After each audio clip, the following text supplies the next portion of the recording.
Some units in Total War Warhammer 3 can feel damn right unstoppable at times, running all over your army, doing whatever they want, when they want. Well, how can we stop them? Well, that's what we're going to look at today, because with units like Chariots and monstrous infantry running around that can just charge into combat, do what they want, and then leave when they want, easily picking the matchups that suit them, it can be very difficult to stop these units and their mobility, as anyone who's ever faced Surtha Ek and his army of Chariots will know. This is also the same with single entities, whether that's lords, heroes, or just single entity monsters. They're able to charge in and out of combat as they please, and this is especially even worse with flying units that can take to the air and be even harder to catch. The underlying problem of these kind of units is their mass. That is the thing that allows them to charge into combat and out of combat so easily. And you can see a unit's mass on the unit card. Doesn't really mean a lot though. For the most part, it's pretty obvious. The bigger something is, the more mass it has and the harder it will be to control. So what can we do to stop these mass-heavy units charging all over us? Well, there's two things. The first one is pretty obvious. You meet mass with mass. If you want to stop something heavy charging around, put something heavy in front of it.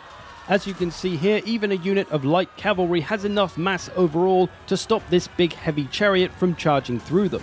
They'll force it to turn around, and in that window they can do some damage to it in the process. The same with lords and heroes, whether they're large or on mounts, can also be enough mass to stop chariots and monsters dead in their tracks. Although of course it all depends on the mass of the thing charging at you. This can be done with infantry though, where you'd normally have it spread out like this. When you see something like a chariot coming, turn yourself into a square formation and you will make it much harder for whatever it is to charge through you. You see this chariot get stuck about halfway through the unit, preventing it doing what it's trying to do, which is going through the unit, coming out the other side, and to keep moving.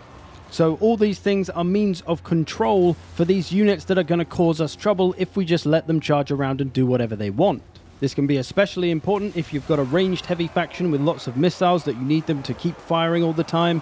If you can't protect them from disruption, from chariots and single entity monsters and whatever else trying to get all over them, they're not really going to be able to do a lot. So it's about finding ways to get your mass heavy units into the big heavy mass of the enemy. So we need to try and oppress them and limit their freedom, otherwise known as Kim Jong-un style. Some big single entities, like a War Sphinx here, you want to try and get around in front of it so it can't move forward. But even attacking it from any angle, you're still going to be limiting the directions it's able to go, which is something. Remember, it's just about putting some control, putting a leash on these units so they can't just charge away and have the freedom to do whatever they want. So that's the first aspect of controlling these rampaging units that are ruining your army and your precious formation. So mass is the first thing we're going to need to stop these rampaging units, but the second thing we're going to need is speed. Because it's all well and good if we can stop the units dead in their tracks and turn them around, but they're just going to run away and do the same thing again unless we can harass them, pester them, and stop them having that freedom to move.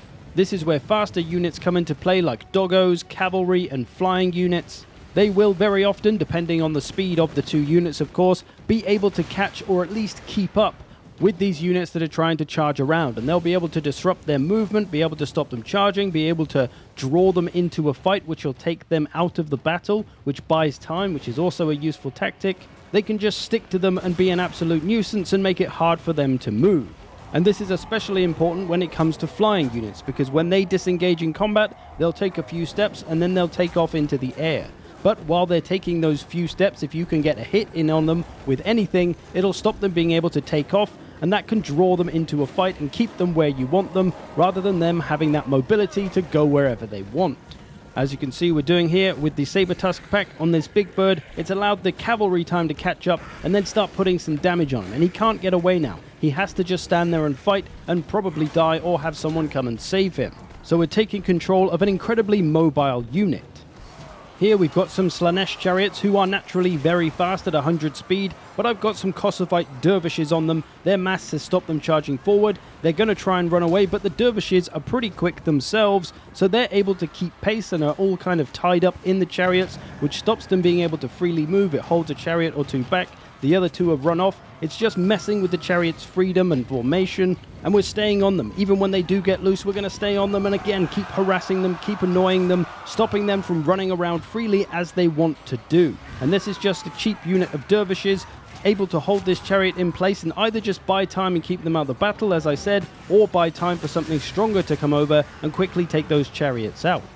So we can use mass to stop entities from charging through our lines, getting into our back lines easily, and potentially turning them away. And when they do run away, we can chase after them with some speedy units, keep them harassed, keep them uncomfortable, and unable to get the nice matchups that they would like. And even better, if we can get a fast anti-large unit pursuing a large target, that's the perfect combo, because that's a good matchup for us. Even if it is trying to run away, we can keep on killing it and stopping it from getting away anyway. Using mass is also an essential part of protecting your lord, as very often large flying beasts or non-flying beasts will come after your lord, and they can be difficult to outrun. So using some kind of heavy mass as a blocker to allow your lord to escape is an essential part of keeping your lord alive. And the same goes for any kind of unit really, especially ranged units that are being harassed and are being stopped from firing. You can charge a large massy unit in to hold it back, and then get those friendly missiles out of there to allow them some room to start firing again. So understand the protection power that your massy units have at holding other mass heavy units back, even if only for a short time. The other option to help us control enemy units is all the traps and pins from abilities and spells, typically coming with lords and heroes. This just buys you the time to find a mass heavy unit somewhere in your army and bring it over to try and stop this large bastard charging around wherever it wants. So there's a few ways that we can put a stop to units that would otherwise run amok through our army, disrupt our formation, give us all kinds of problems. By simply meeting your enemy's chunky boys with your own chunky boys, you can take a little bit of control of those units and have more control in general on the battlefield.